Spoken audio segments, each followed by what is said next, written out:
kind of an overview sort of look at how all of the different missions integrate together. I'm what you would call a space hardware artist. I really focus a lot on where the rubber meets the road with the machines and the people and how they interact with the environment. There have been times where I have done pure space landscape art. I've done some extrasolar planets, did one for the New York Times, but I mainly focus on how humans encounter the solar system and the universe. Since tonight we are doing this through the My Moon webcast, I really wanted to focus predominantly on my lunar art and illustration. And so I have a little PowerPoint that you'll see over on the right-hand side of your screen that I'm going to click through. As Andy said, I'm very happy if when people have questions about the art, they break in, they interrupt me, they won't be being rude at all. I just want to hear comments and questions and comments really. You don't have to comment, say whether you like it or not, but I do like to know that you understand what's going on with it. I guess given that, do you want to switch over to the presentation mode now, Andy? Okay. My head got very tiny. Let's see. Okay. This was an image that I ran across the other day of the Robonaut Centaur piece of hardware that they've been working on at Johnson Space Center.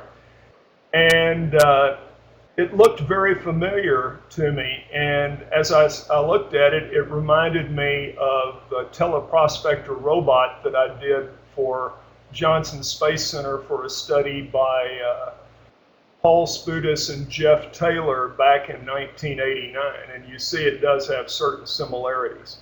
It is kind of nice when your artwork does resonate with some of the things that are actually occurring, even if it does take 21 years for it to happen.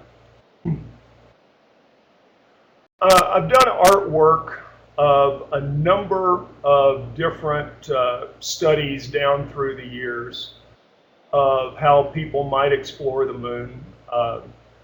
Starting in the early 80s, we were looking at how lunar oxygen might help actually fuel the shuttle, and then there have been a number of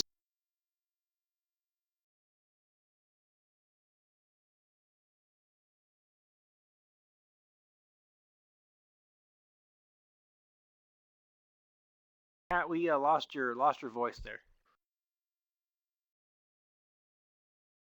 studies. Okay, can you hear me now? Did you just lose it a second ago? It was probably more about 5 or 10 seconds ago. Okay, did it happen when I clicked on this slide? Yeah. Okay, I'll start over with what I said on this slide. I'll get my mouse away from that button. When I started doing the space hardware art back in the 80s, I had decided early on to not do the way a lot of the space hardware artists that had traditionally been doing art for NASA had done, by just focusing on the hardware and making it very detailed, and then throwing in 3 or 4 brush strokes in the background to indicate, yes, there's a moon there, there's an Earth there. So in this picture, I did participate in the vehicle design that you see in the foreground, and came up with some modular elements that could be launched on a smaller rocket and plugged together. But I also discussed with some of the planetary geologists and mission planners at the time I was doing the art, where the landing sites, where potential lunar base sites might be. And one of the higher interest areas on the moon, on the near side, is the Schroeder's Valley area, which is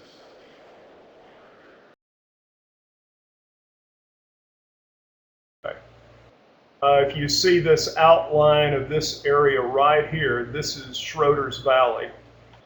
And then up here at the top, you can see just the edge of Aristarchus crater, which is the brightest crater on the near side of the moon. And the cool thing about Schroeder's Valley is it has 3 rills, that are inside one another. I can't remember the exact term, but you have the major kind of canyon-like area, then you have a smaller sinuous rill, and then in a couple of places there are even there's a smaller rill inside of that. So I wanted to give the viewer the sense that in addition to understanding the hardware and how it worked, I also wanted them to see where it might be going. I see we've got a question from Rich. What mission would you be most excited to see NASA ESA undertake? Oh, me.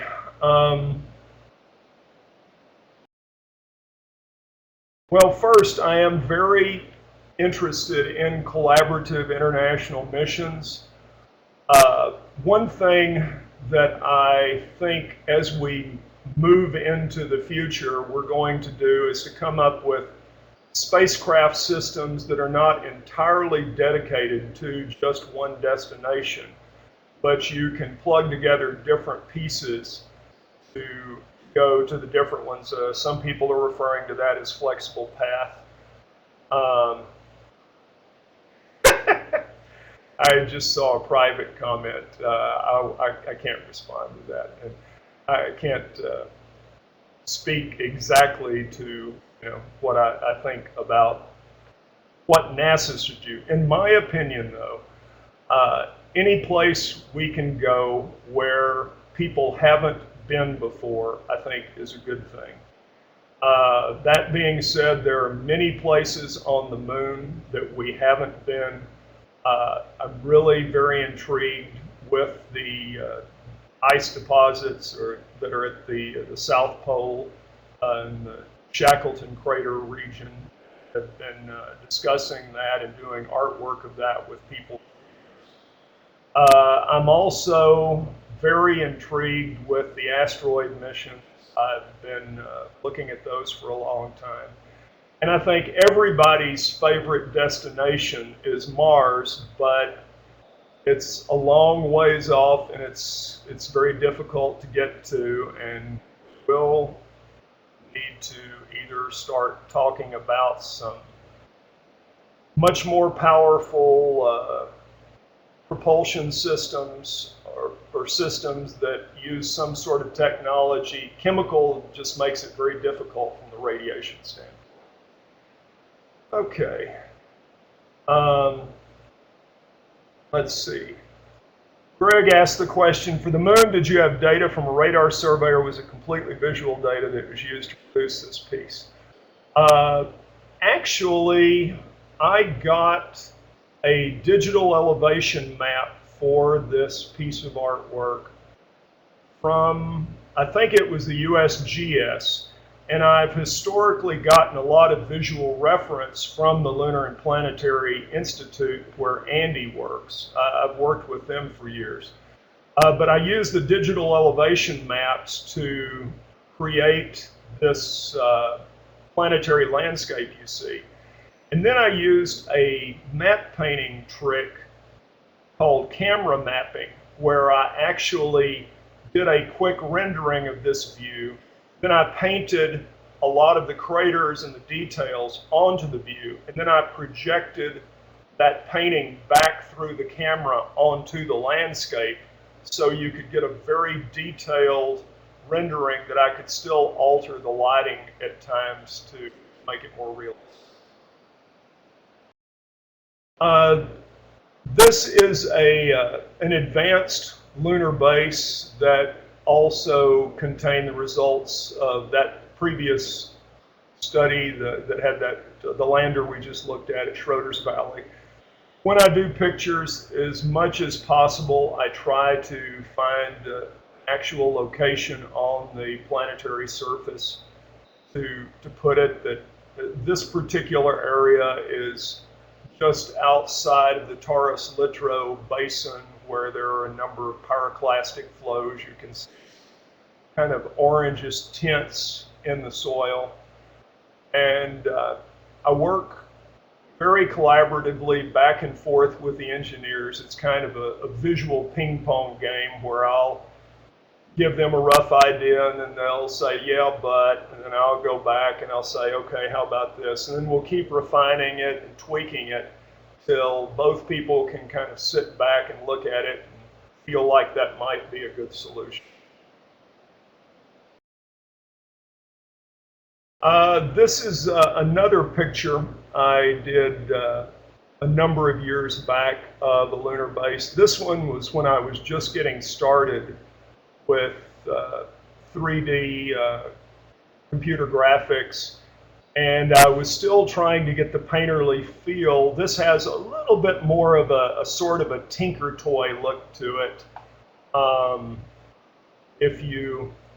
If you look at some of these elements, you know, the little simple spheres and rods and stuff, the picture still gets the point across, but I don't feel like it is as realistic as this picture that we looked at. One series of images that I've been doing over the years I refer to as the blue moon pictures. And the blue moon pictures are basically the lunar surface as illuminated by the Earth. The Earth in the moon sky, when you have a lot of cloud cover over an ocean area, can give off 70 times as much light as a full moon does on Earth. And the first blue moon picture I did was of a vehicle over the surface of the moon. I took it in to show it to John Young, the commander of the Apollo 14 mission, if I remember correctly. And we were discussing the light cast by the Earth.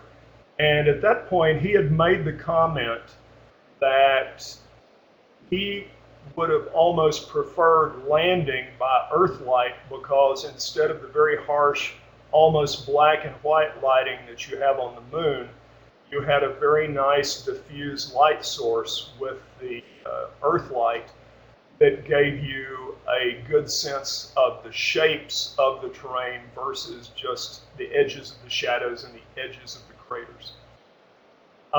This image that you see here is of a rover that's coming up to dock with a HAB that is buried under a lot of regolith to give it shielding from the isotropic radiation that hits it unless you really protect the people inside. This is another blue moon picture. This is from the hilltop. This is an actual hilltop without any elevation exaggeration on it at all, looking down over a real scale lunar base. In the previous image, the one that I kind of referred to as the Tinker Toy image, I had to compress the distance between the pads. If you look at the little green arrow, the pads are right here, the lunar oxygen production facilities here, and all of it's just crammed together. But the beauty of doing an image like this from a hilltop is you can look down on the base and actually see how things might be spread out and get a sense of how expansive something like that could be. And so all of the white lights that you see in there in this image are artificial lighting that is at the base itself. And remember, if anyone has any questions as I'm going through, please break in. This is an image I did. Again, it's a computer image, but it has a lot of hand-painted digital artwork in it as well. I combine two-dimensional digital painting techniques using a cordless stylus. If you see the little stylus in the window up to the left, Oh yeah, I got it backwards. And it's just like a pen, doesn't have a cord on it or anything. And I use it on, oops, I use it on this tablet. You can't see the tablet, it's too big. And I just shifted the images in the process of doing that as well. Okay. But this lunar oxygen miner, again, is a design that was, I think, originally conceived by the Colorado School of Mines, a group that Mike Duke had up there. And we used the digital elevation map from the Hadley Rill region. So you see this large rill over to the left. I'm not really sure that that would be an excellent candidate for a lunar oxygen mine, but lunar oxygen is all over the surface. As far as where this is in relation to where La Crosse tested for water, it's about halfway, it's a quarter of the way around the moon. This is more equatorial, where La Crosse was polar. And if you see all of these little tracks in here, and all of these rocks were all painted in on the computer, because it's very difficult to get a number of very irregular units done in computer graphics. You can do procedural textures where you layer different lumpy textures together like you see in the foreground, but to get very regular, more mechanical sort of shapes, you have to just paint those in often.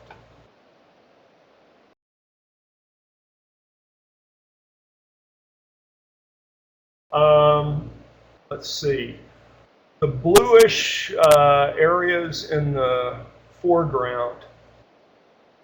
What is happening with the bluish areas in the foreground, and they're very distinctly intended to be blue, that area is in the shadow cast by the little hillock in the foreground. And that's illuminated by the lights on the rover itself, or on the miner itself. So I was using different colors of lights to indicate different sorts of lighting. As far as the lighting goes, I actually used the lighting in the computer coming off of that rover to light up that part of the computer model.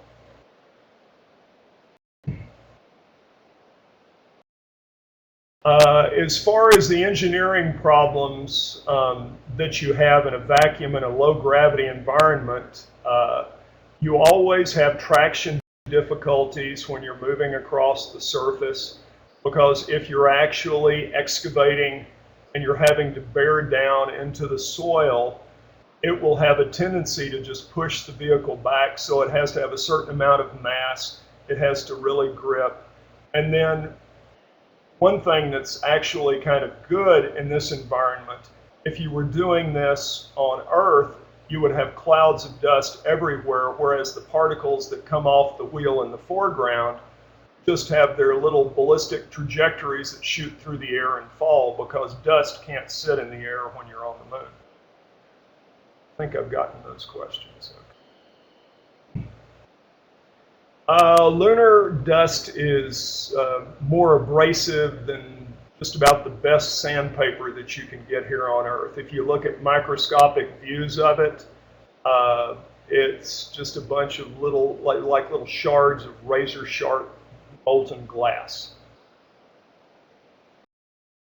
And if someone else that is a scientist wants to pitch in here and help me out, I wouldn't object at all. Pat, there was a question from Greg asking about if you use a Wacom tablet.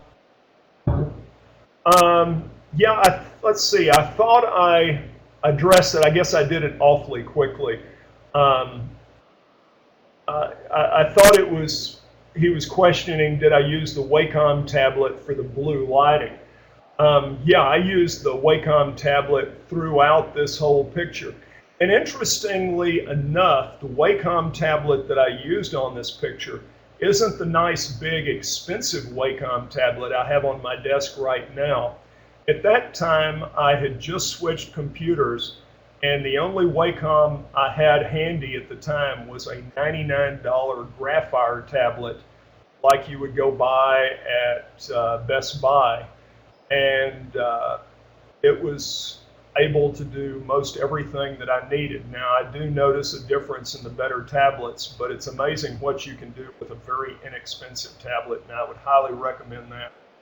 Anyone who's using Photoshop or Photoshop Elements, Painter, Corel Painter, different programs that can use pressure-sensitive styli.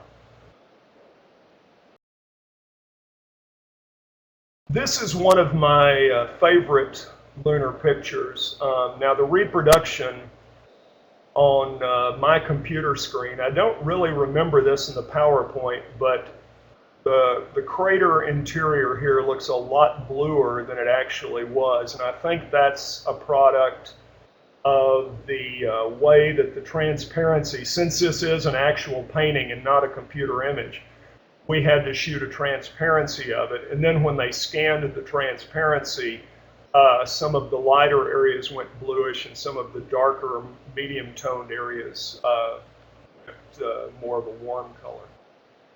But this picture was originally entitled 911-2001.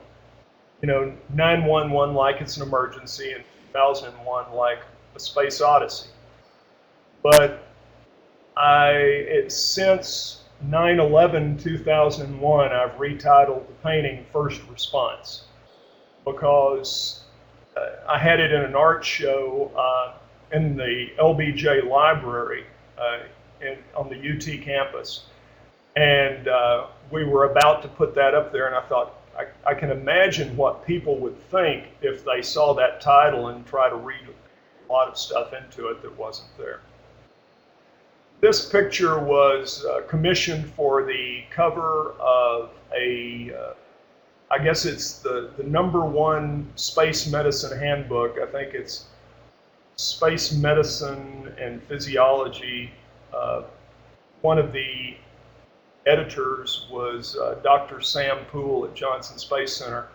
And we came up with a lot of the different ideas of how you might actually react in an emergency situation where if a person, let's say, fell from the top of a crater rim down 90 feet, which would be equivalent to a fall of about 17 feet on Earth, they could break their femur, and you could have a portable wraparound CAT scan, an inflatable splint, have a membrane in the suit where someone could inject some painkiller.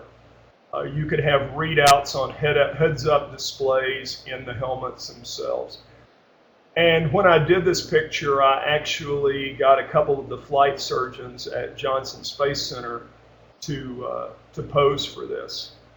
And I have a little medevac kind of a hopper, kind of like MASH would have in the background. Oops. Okay, kill the phone call.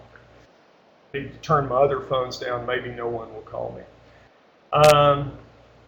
Let's see.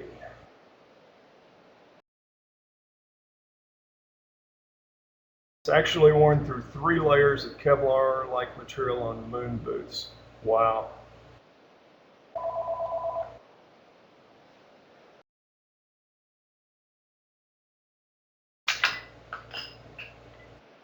Trying to kill my phone.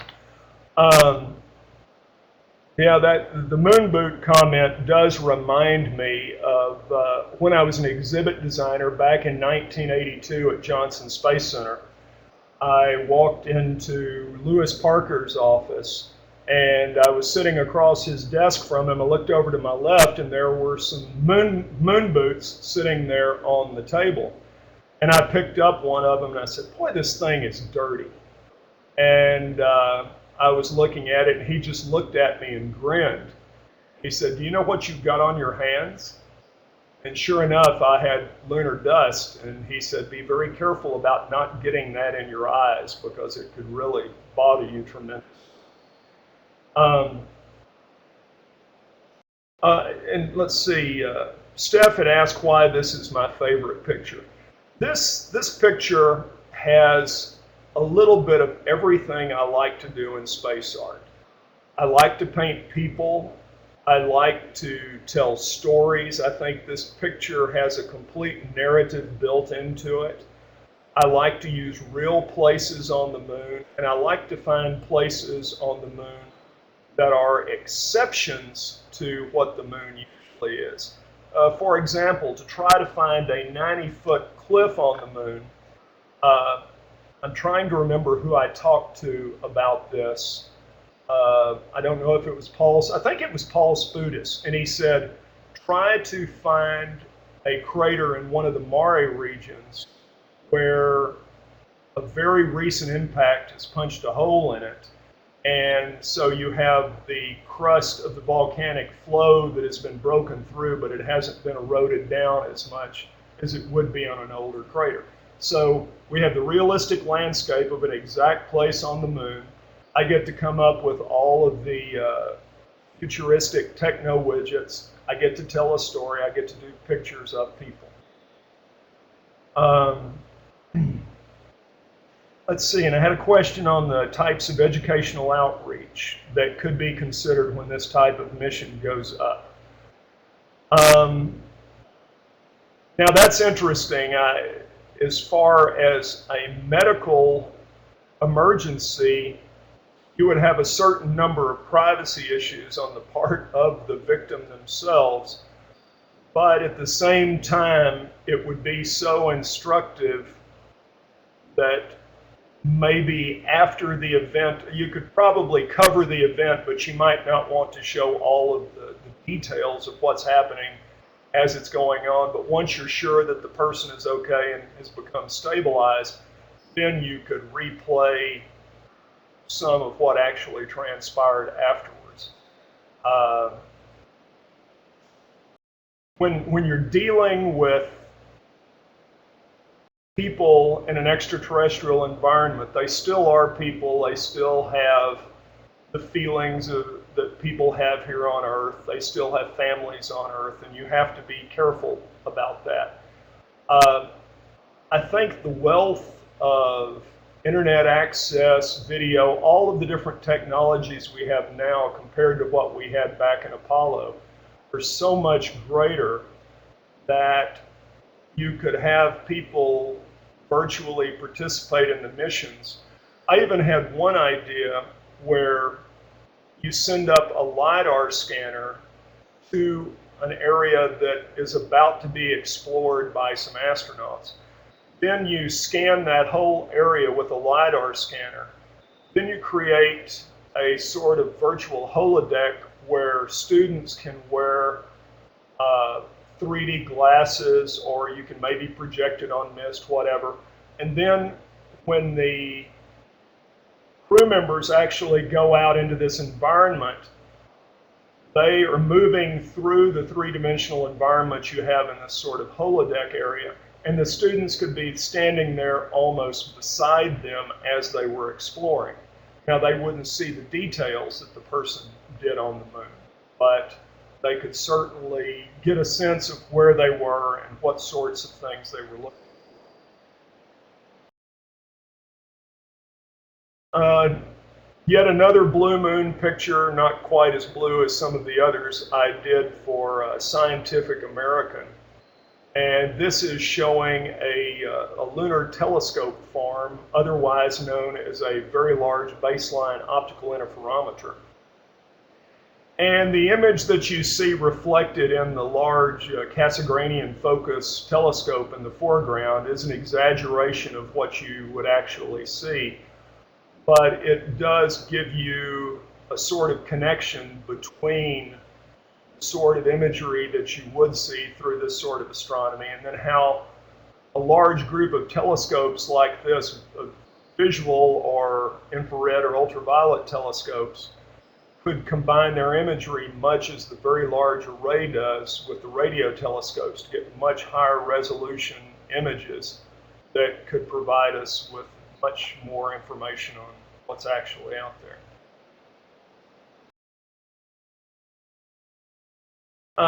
This is another one of my favorite images. It's not a painting. It's a no, and that wasn't Andromeda. That was actually just a galaxy that I made up. I should have. It's very similar to the type of spiral galaxy that Andromeda is, but I think the colors that I have on it are not as warm as Andromeda. I'm looking over here at some of the other names on the list. If someone knows if the colors are different, please pitch in. This is an image I did of a concept. Oh Lord, this thing was back in the early 90s. And what I started from on this was a very simple sketch that was given to me by John Mankins at NASA headquarters of a walking habitat robot, or otherwise known as a habot. And the habots could move across the surface and join up, circle up, kind of like the Conestoga wagons did when they were exploring the Old West. And for a long time, I thought that this idea would never really do much, but now there's very extensive work being done with the athlete platform, and I think it's JPL that's working on it. They have scale versions, and I think they might even have a full scale. I know they had partial scale versions that they were working with. Let's see. Do you envision the possibility of internet-based access to lunar scopes for the common folk, much like it's done today here on Earth? I'm not sure that the normal folk, unless they won a lottery, would get access to the highest powered telescopes, because even the scientists have to wait in line for months on Earth to be able to get a look through Hubble at their particular target. But I would think, given the outreach sensitivity that is going on a lot in the past decade or so, that the scientists would include smaller scopes that were attached to the telescopes that could give you views where you could play with the magnification some. They might even have a completely separate telescope that, as people won prizes through their schools or astronomy clubs, whatever, they would be able to access. And you never know, you might even have one of the commercial vendors send up a little telescope to the moon. Can you imagine how much business they would do with astronomers all over the Earth if they could sell time on a scope on the surface of the moon?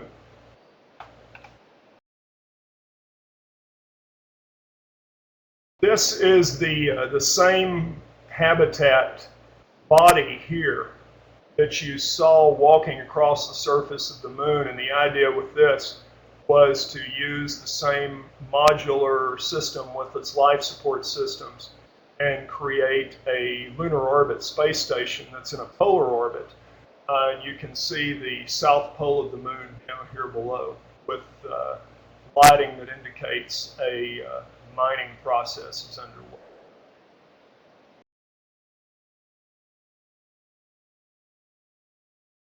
Yeah, Bigelow with their cameras are a great example of what people can do commercially, and I think that area has not been moving terribly fast up until now, but I think it's just about to kick into high gear.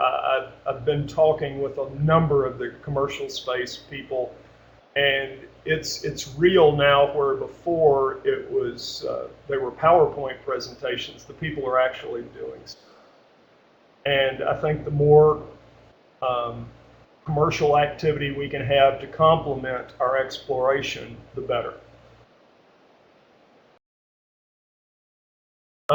This is a painting I did of a lava tube on the moon. This is an example of something on the moon that Apollo never even came close to seeing. And this to me is one of the more fascinating things that we might see on the moon. Uh, there are lava tubes around volcanic areas in the United States. I think there are a number of them in Oregon and in Hawaii. Uh, and the thought is, given the 1/6 gravity of the moon, that the lava tubes could be much larger than they actually are on Earth. And some of them on Earth are 100 feet wide and 30 feet tall, or probably even larger than that. Uh, at the time I did this painting, and when I do paintings, I'm temporarily kind of an expert on what I'm working on. But then, 5, 10, 20 paintings later, some of that information has kind of fallen off the table. And so I have to kind of dig back and remember the exact details. But I do remember the general idea that lava tubes on the moon could be much larger than they are on Earth.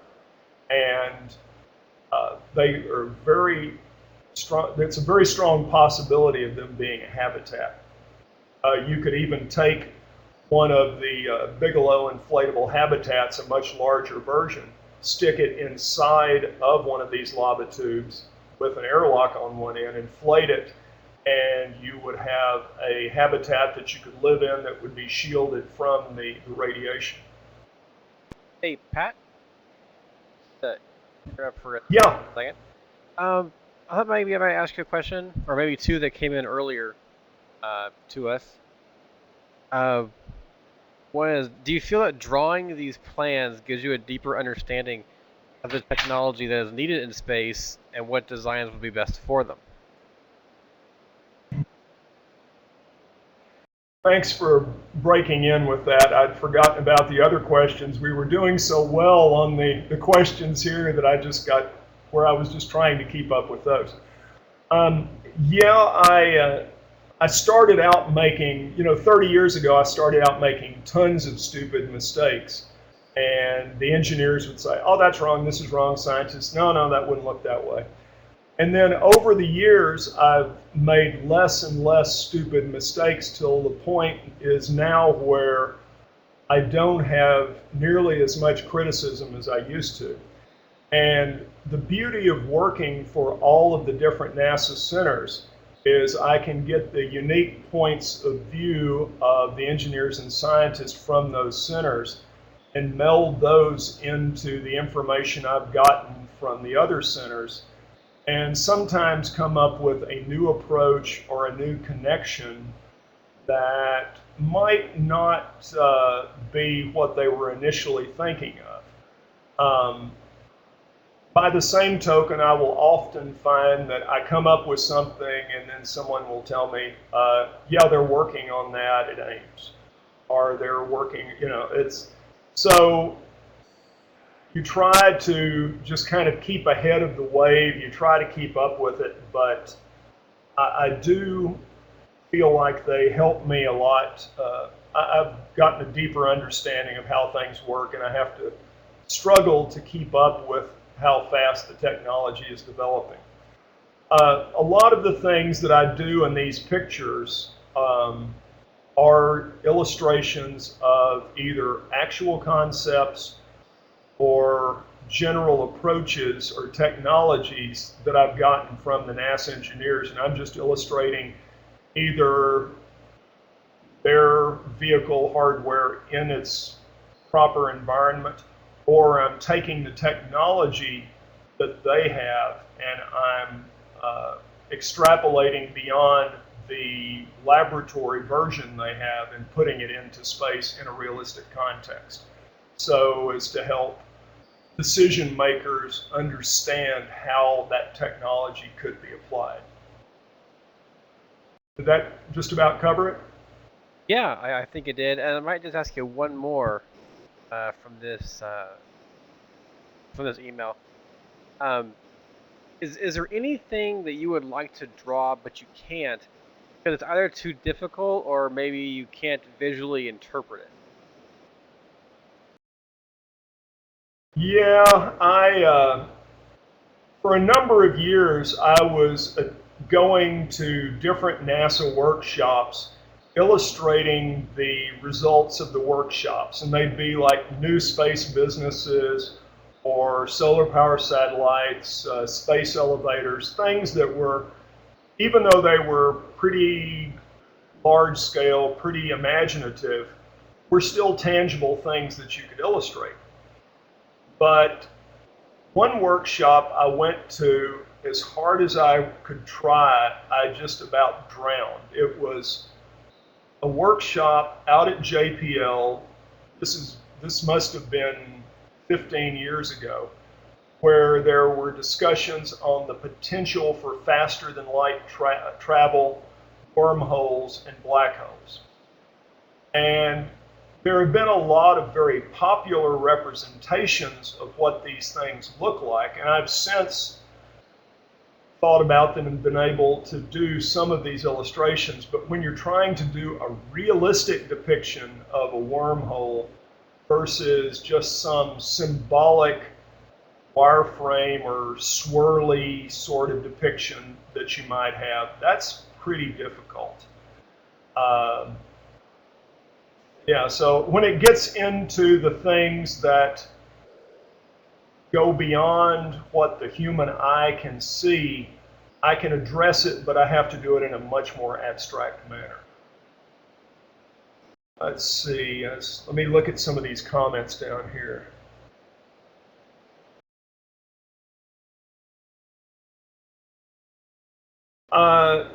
Yeah, Greg Pritchard was asking about basically the paint versus pixel question. And when you're producing gallery art or art where you're selling the originals, there's a very strong preference, of course, for acrylics, oils, watercolors, traditionally applied paint with traditional brushes. The artwork that I've been doing most of the artwork I've been doing since the mid-90s has been digital. I had this transition between traditional and digital, but I still do a bunch of traditional paintings as well. The clients tend to not really care as much about whether it's done traditionally or digitally, and in fact, if I do it traditionally, it sometimes is a deadline inconvenience to them that they don't want to bear, and they would prefer seeing computer-generated iterations that I can go through. But as far as having a physical piece of art that someone can hang in their home or hang in a museum, strong preference toward traditional art. But that's not to say that you can't do hybrids of both and start a picture digitally and then work on it traditionally and then scan it and then work on it digitally and then print it out and work on it again. So you can jump all over the map just depending on how creative you are and what sort of budget you have for the digital technology. I got a question here on how Bob McCall's work influenced my art. Bob was a very, very strong influence on my art and kind of the flavor and themes in my art back when I was an exhibit designer at Johnson Space Center in the very early 80s. Bob was painting the large mural in the Teague Auditorium at the time, and I would go over there and visit with him and just sit there and watch him paint, just in awe of his ability to very quickly render beautifully shaded and very colorful objects when he's 20 feet up on a scaffolding working with a brush that's the size of a house painting brush. Bob and I had stayed in somewhat limited contact down through the years. I'd run into him at conferences. We'd communicate via telephone or email. And I was very saddened recently when Bob passed away. And he was a great loss to the space artist community. I'm on the board of trustees of a group of space artists known as the International Association of Astronomical Artists. And Bob was one of our Trudeau Award winners, and he was one of the first fellows that we had. in our organization. He was always kind to any artist, and at the time that I first encountered him, I could just barely pick up a paintbrush and do anything, and he treated me just as nicely then as he did after I became a more established artist. And as far as astrophotography goes, I have not gotten involved in that as much. I tend to like to look at the objects very closely. I kind of like to be in the environment rather than a great distance away.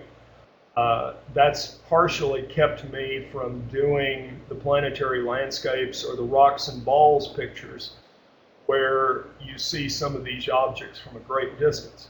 However, the value of having the ground truth of the colors and the lighting and the shading that you see in astronomy is a great benefit, and I've used it when I can. Let's see. How did I learn to execute digital art? Like a lot of the digital artists that are out there now, I ended up teaching myself to do it. I'd have a person come up and spend 30 minutes showing me how Photoshop works, or spend an hour or two showing me how Lightwave works. And then, whoops. Can you hear me? Yeah, I've been able to hear you fine, Pat. Dan, can you hear me now?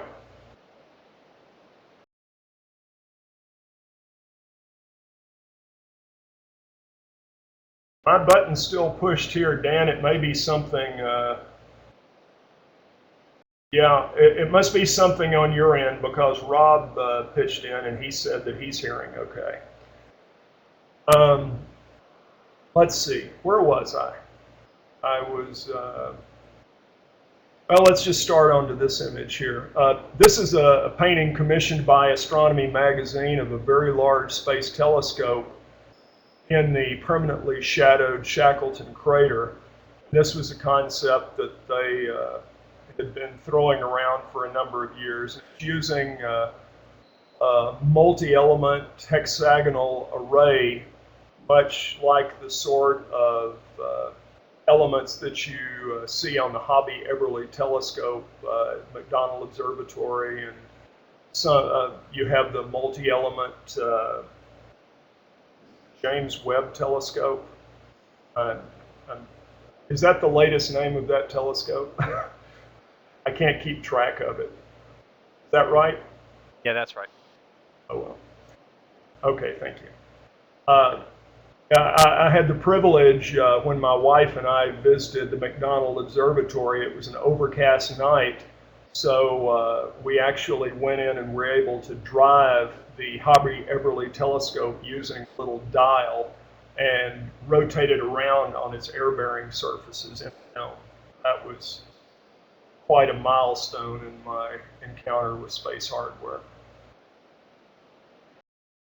Another thing that you could use at this permanently shadowed crater is, because it's permanently shadowed, it also has parts of the crater rim that are permanently illuminated because the sun hits at such a glancing angle. So you could have solar collectors around the rim that could power the life support and scientific instruments.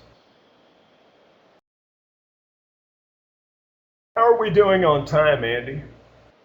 I'd say about another 10 minutes. Okay, cool. Let's see. How many more slides do I have? I can't see a number on here. Can you tell? Oh, okay. It's like you got about 7. Okay. I'll go a little quicker. This is a lunar ice miner on the edge of crater rim at the south pole of the moon. And this one was a 3D image, and then like most of the lunar landscape you see in the foreground was digitally painted. This is more of a kind of a gee whiz, farther future science fiction picture of how you could put a dome over the crater at the south pole of the moon. And a lot of people say that a dome like this wouldn't work, but I thought, what if you had like a meter or so thick of water in between the two layers of the dome that could cut down on the radiation as it came in? It was an idea. Oh yeah, I see that you say that a model of the Webb scope in New York City right now. Yeah, I saw that. It's actually outside in kind of a little area in between some buildings. This is a picture I did for the Lunar and Planetary Institute back like 25 years ago. I think this was like 1985. And it shows an adult and a child, and the adult is telling the child what it was like when they were back on Earth. And the base has a large electromagnetic launcher, and if you could read it very closely down here on the side of the wagon, it says video flyer instead of radio flyer, and it has Alan Shepard's golf ball in it. A very whimsical image I did of a lunar golf course with kind of a astroturf sort of surface, and the caddy is like a Robonaut Centaur, and it's also the golf cart, so they can sit on the back of it. It drives them around, and the Robonaut's smart enough to help them select clubs.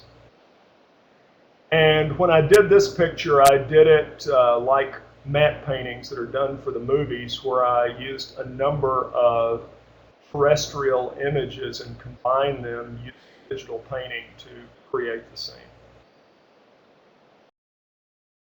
This is a much older image I did, and it's probably too blue, but the name of this is August 21st, 2017, and this is a picture of a total solar eclipse's shadow passing across the surface of Earth. And the reason I use that date is that's the next time a total solar eclipse will pass over North America.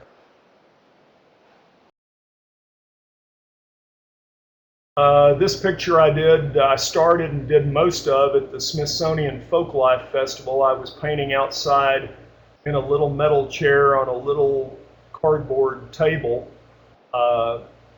in the National Mall out by the Washington Monument as part of a NASA exhibit that they had there.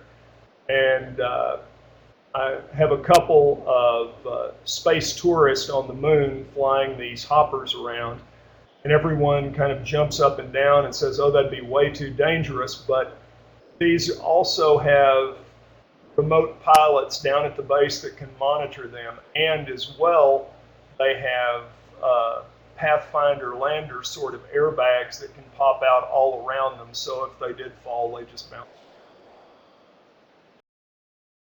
This isn't one of my favorite paintings, but it's one that's used a lot, and I've noticed that Richard Garriott uses it a lot in his shows about a sports competition, sort of a lunar Olympics on the moon, and what the 1/6G would do to all of the different events, how high the pole vault would be, how high the hurdles would be. You'd even have things like flying contest where they could take off and fly around and race.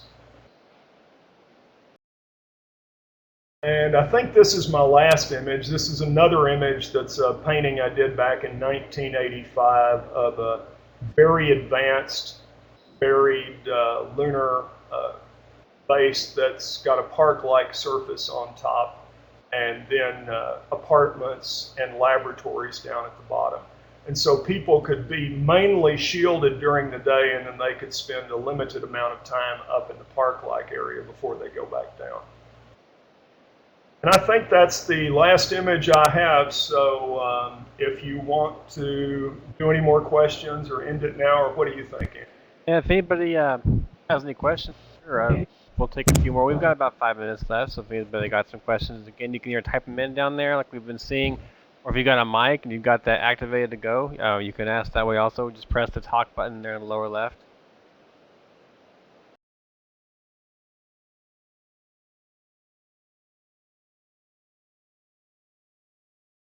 Thanks, Magician of Oz. You're being a planetarium educator is a challenge, especially when you get some boisterous groups through it.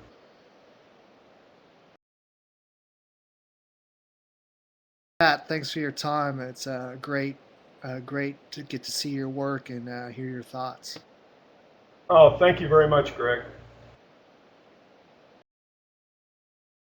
I had a question about my training in art. I have a degree in applied design and visual art from University of Houston at Clear Lake. Uh, in reality, I attended like 5 different educational institutions. I was kind of an itinerant student. And by the time I got my degree, I was already doing artwork, doing concept art for NASA. But the quality of my artwork was enhanced greatly by my education at the University of Houston Clear Lake. Um, the point I like to make about that is going to a really good art school can accelerate your career and make you a much better artist. But it's not absolutely necessary to succeed if you don't either have the wherewithal or you just, for whatever reason, can't make it there. You can still be successful when you have an education at a university that's very solid but isn't one of the world-renowned art schools.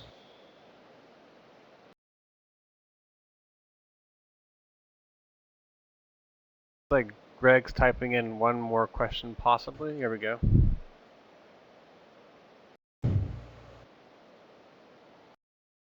I'd be glad to, yeah. You can go to my website, patrawlings.com, and my email address is on there. And so if you would like to send me some art, I would be glad to comment on it. I have several people that I kind of I'm routinely in contact with that when they ask me about comments, I'm glad to give them. Really appreciate that, Pat. I'm an old retired soldier who just loves to do art, and I just started, and I'm using digital medium, so I'd really appreciate an other view than my family, which of course loves my work. Cool. Well, thank you, Greg, and thank you for your service. Oh, okay. Well, I think we'll wrap it up there. So, thank you everybody for joining us tonight, and thank you very much, Pat, for taking the time to talk with us tonight about your art. This is just some really, really cool stuff. I love walking by what we've got here that you've done. You've done for us. Um, Well, thank you very much, Andy.